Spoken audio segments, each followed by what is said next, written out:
Got the new oil cooler installed. Minus 36 degrees Celsius. One of a kind.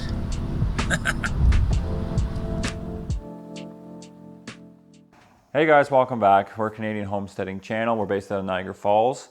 We also do quite a few how-to videos, which is what we're back with here. We've got the ecodiesel. If you're new here, I do quite a few ecodiesel videos on my truck. It's a Ram 1500 ecodiesel. And got a huge playlist, so if you own that truck, you definitely want to subscribe and check it out. But today's video, we are working on the oil temperature sensor. That's this guy here. It's the P0198. If you've scanned and you've lost your oil temperature, like mine just basically flopped right over one day and hit negative 50, then it just blanked out. But that's this little guy here. It's very simple to change. I'll show you guys all the tools you need. About 110 bucks Canadian from my dealer. Lord only knows what they would charge for something like this. Probably a couple $100 to get it changed. But you can do it yourself, very easy. I'll show you guys how to get the torque app. If you don't already have it, get the torque app. And you can clear the code yourself and be on your own way. So yeah, that's pretty much it. If you guys have any questions, you can feel free to leave them below. I get to just about all the comments that you guys leave, and I really appreciate all the subscribers over the last couple of years. And we do have more ecodiesel videos coming down the pipe. I got, it's almost a 7-year-old vehicle now for me, so things are starting to happen, but overall it's been reliable. Keep a lookout for the big, I'm going to do like a 6-year review of the truck. I'm going to go over the good, the bad, and the ugly, and my thoughts on it. So check that one out soon. And yeah, pretty much, let's get into the video. Quit blabbering.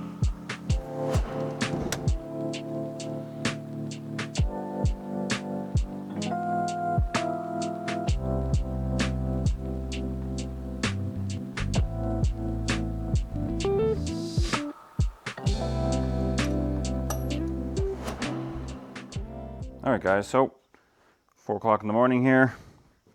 Got underneath the truck there. I popped the oil drain plug, let it drain all out. Then I came up here. Well, then I cracked the dipstick,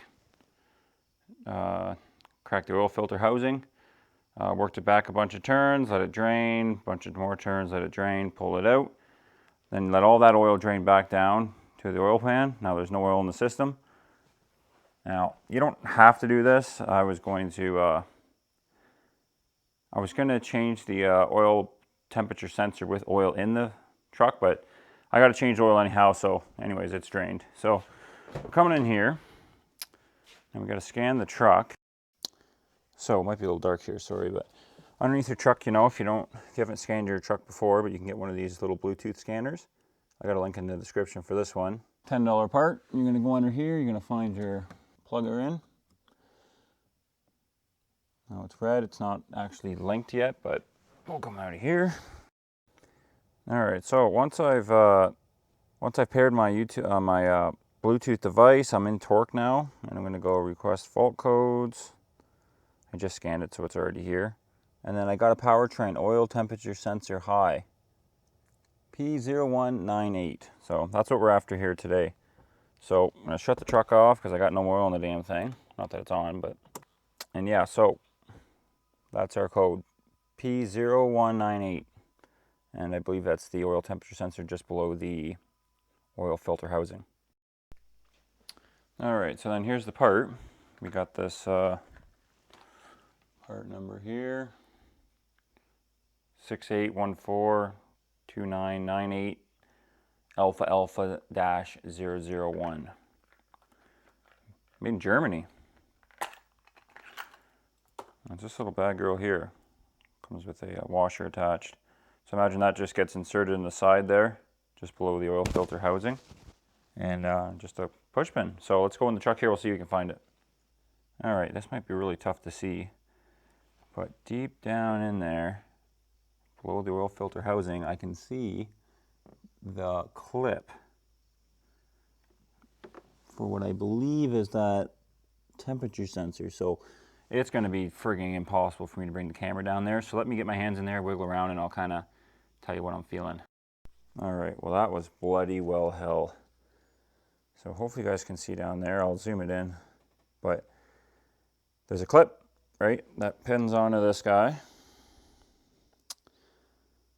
So I went in with the really small little slip joint pliers, and I was able to pinch it, and pull it out, pull the wire out of the actual temperature sensor, and then it's a 19 millimeter, and it slides right over that.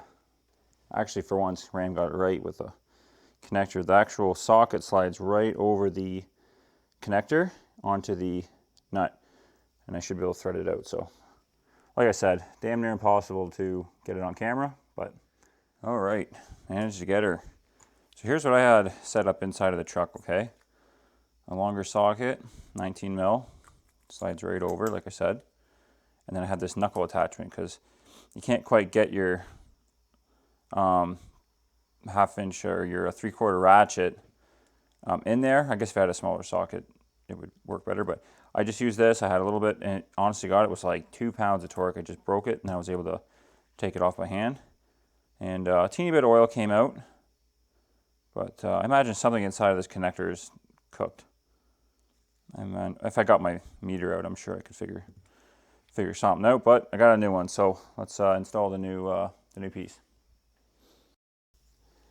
All right, another little tip too, like when you're reinstalling that, all I did is with my right hand, I was able to hold the connector inside of the socket and go underneath that wire for the wire that's above the oil temp sensor. I'm not sure exactly what that one is, but to get your socket on square, you want to be in behind. So I just took it in behind. I was able to stick my finger out, kind of feel where the little hole was, and I stuck the connector directly in the hole. Thread it around by hand, and now I'm just going to put like ever so gentle amount of torque because I'm pretty sure it's brass, and it didn't have much on her. So, all right, so reinstalling the wire on the connector is not super hard, but basically, I know it's out of focus, but you're going to put this in because you're going to tighten. You're not really going to know the orientation of where to go. So I just, feel around with your finger, get the one that has the hook on it, and then you'll know because the connector side on the truck has that hook that goes on top, and then you'll be able to just pinch it, push it, and then give it a tug, make sure it's in there. So yeah, I think I got it there. So now I'm going to go ahead. I'm going to put my drain plug back in, add my oil, and fire up, and we'll see if we can clear this code. Okay guys, so see just next to the oil pan there where I got that big black mark? Definitely put a couple pads down, save your driveway. Didn't look like a lot of oil dribbled out, but obviously when I had my back turned, some stuff came out and now I got a leak there, so I better clean her up right away.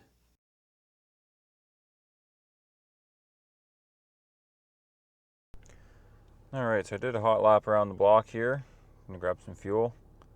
And yeah, it looks like the oil temperature sensor is definitely fixed.